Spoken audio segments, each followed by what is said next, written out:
एक कौवा एक जंगल में रहता था और अपनी जिंदगी से मुतमईन था। लेकिन एक दिन उसने हंस को देख लिया और सोचा, हंस इतना सफेद है और मैं इतना काला, ये हंस दुनिया का सबसे खुश परिंदा होगा।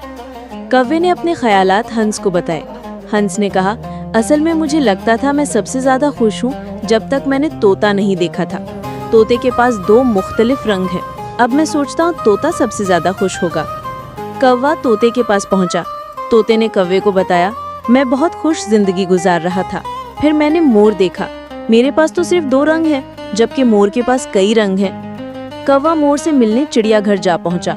वहां कौवे ने देखा कि सैकड़ों लोग मोर को देखने आए हुए हैं। लोगों के रवाना होने के बाद कौवा मोर के करीब गया। कौवे ने कहा, प्यारे मोर, तुम बहुत खूबसूरत हो। तुम्हें देखने रोजाना हजारों अफराद आते हैं। मुझे लगता है तुम दुनिया के सबसे खुश रहने वाले परिंदे हो।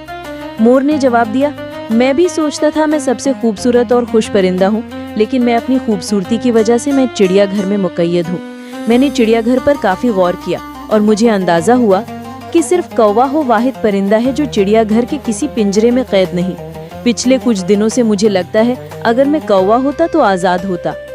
हम इंसानों का भी यही मसला है, हम दूसरों से मुवाजना कर करके अपनी खुशियाँ बर्बाद कर लेते हैं। हमारे पास जो है हम उसकी कदर नहीं करते और ये सोच हमें अफसुर्दगी के चक्कर में फंसा लेती है। जो आपके पास है उसकी कद्र करें, मुवाजने को खैरबाद कहें। ये मायूसी की जड़ है। खुद भी खुश रहें और दूसरों में भी खुशियाँ बांटें।